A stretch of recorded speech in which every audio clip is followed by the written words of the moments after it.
Son las 9:37 de la mañana. En el Congreso de la Asociación de Estudios Latinoamericanos que se realizó en San Francisco la semana pasada, el doctor José Manuel Puente, destacado economista venezolano, presentó una ponencia: Venezuela 1980-2022, colapso económico, evaluación de gestión y fraude electoral.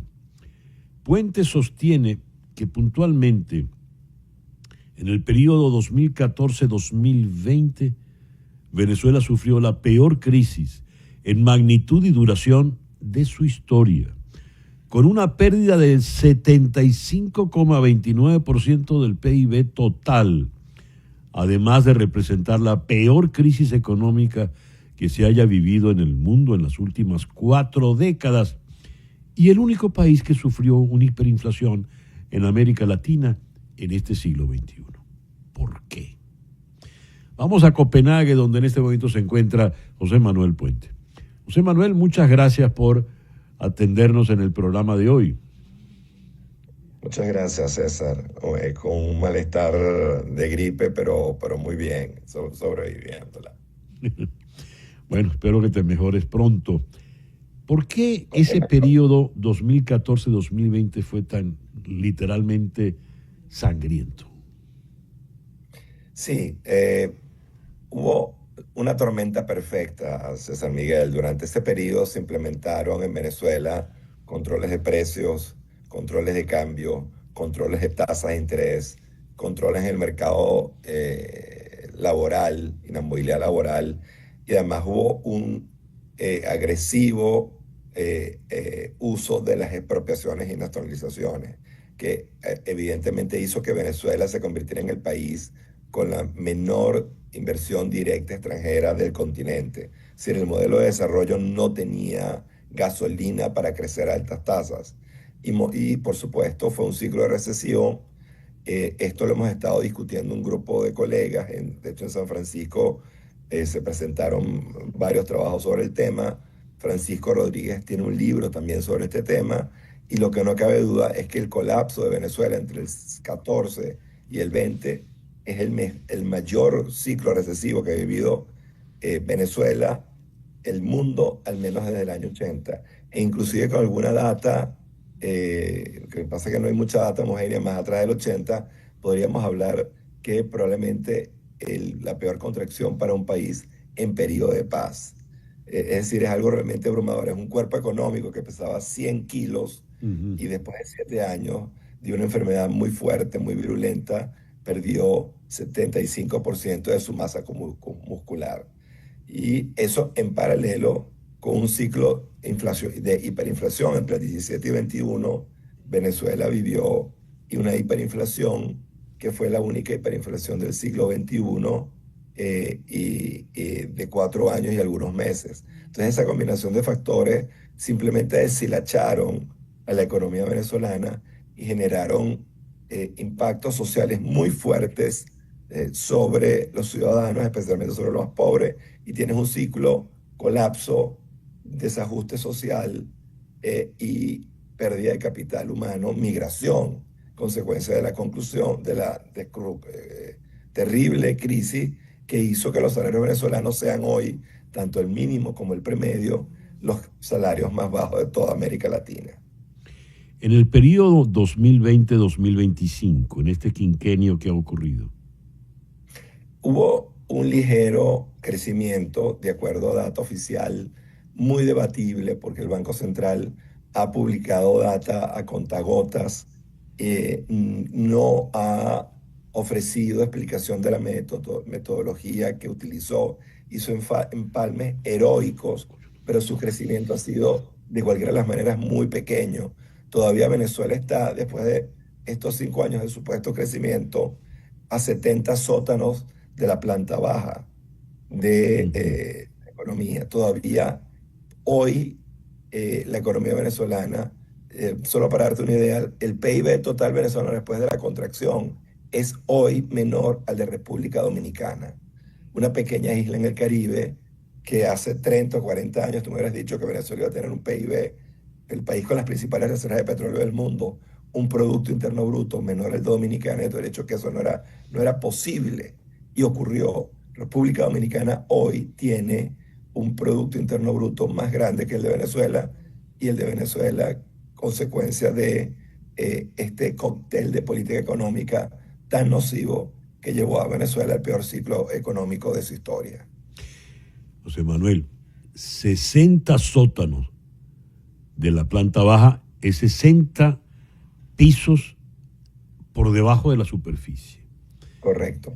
Eso suena imposible. Es casi el viaje al centro de la Tierra de Julio Verne, eso.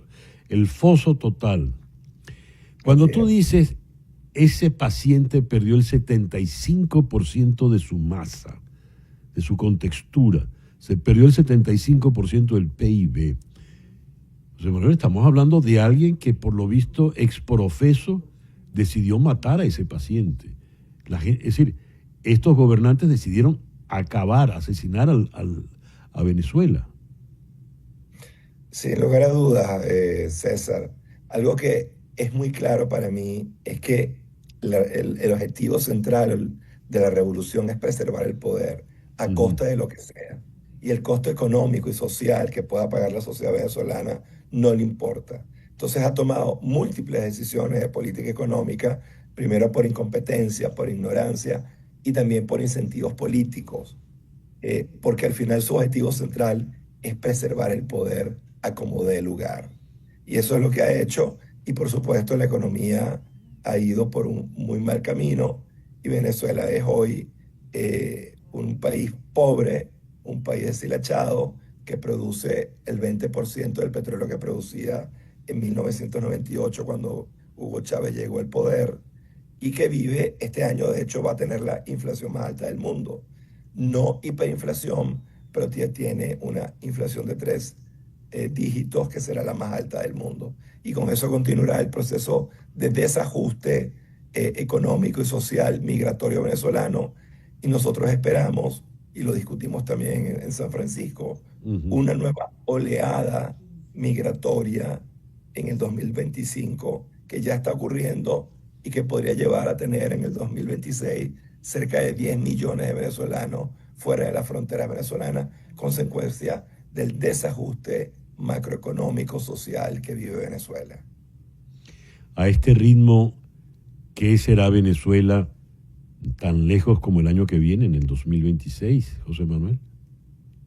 Bueno, una característica muy clara es una economía enanizada, una economía despoblada, donde la pirámide de población cambió. Muchos de los jóvenes se han ido de Venezuela como cabeza de playa para buscar vida, buscar trabajo y poder mandar dinero a casa para poder permitir que sus familiares, sus madres, sus abuelos, sus tías puedan sobrevivir a esta terrible crisis. El salario mínimo está ganando un salario de $1 al mes. Si ganas un salario promedio, estás ganando $100 al mes. Nadie puede tener una vida digna con esos salarios. Lo que te estimula es la fuga de capital humano, ya por no un tema de decisión personal, sino de supervivencia, que realmente es impactante, y que si no logramos revertirlo lo antes posible, corremos el riesgo de perder la República, y creo no ser exagerado, César Miguel. ¿Es reversible el proceso? ¿Se puede salvar ese paciente moribundo? ¿Qué hay que hacer? César, sí es posible. Muchos países del mundo han caído en crisis similares, o no tan agudas, pero similares. Pero lo que sí hay que tener absoluta claridad, yo hago economía, no política, es que si no hay una transición política, si no hay un cambio político, no hay ninguna posibilidad de rescatar a Venezuela. Entonces, ya ustedes ven acá como yo hablo de 4 grandes líneas para la reconstrucción. La primera, la resolución del conflicto político. Tiene que haber una transición política con un nuevo gobierno que tenga el respaldo de las grandes mayorías, el apoyo de las grandes mayorías para llevar a cabo el programa de estabilización que Venezuela durante décadas ha solicitado a gritos. Después, como la situación social es tan grave, hay que implementar un programa social de emergencia, programas directos sociales focalizados, dinámicos. ¿Qué quiere decir eso? Como hicieron en Brasil, Y en Perú hay que decirle a la señora María en Petare, saca a tu niña de la calle de vender lápices o caramelos, ponla en la escuela, ponla en el programa de vacunación y por cada vacuna y día de escuela que esa niña asista, yo te voy a dar $1 o $2. Entonces tú generas un círculo virtuoso. Luego de que atacas la emergencia social, que no puede esperar a que la economía crezca porque esa gente está comiendo una vez al día o 2 veces al día. Entonces vas a un programa de estabilización clásico con programas o política fiscal, monetaria, cambiaria, coordinada que logre suavizar el ritmo inflacionario, devuelva a Venezuela un ritmo inflacionario de un dígito, recupera el crecimiento y pleno abastecimiento. Y después en la cuarta fase, el cambio estructural. Venezuela solo con petróleo no va a poder generar la riqueza y el bienestar para todos los venezolanos. Tiene que encender 3 o 4 motores de crecimiento económico para poder generar la riqueza y redistribuirla y hacer que ese crecimiento se derrame entre la población para poder tener una sociedad de progreso y equidad. José Manuel, muchas gracias por estos minutos en el programa de hoy. El doctor José Manuel Puente desde Copenhague. Una pausa y ya regresamos en Conexión.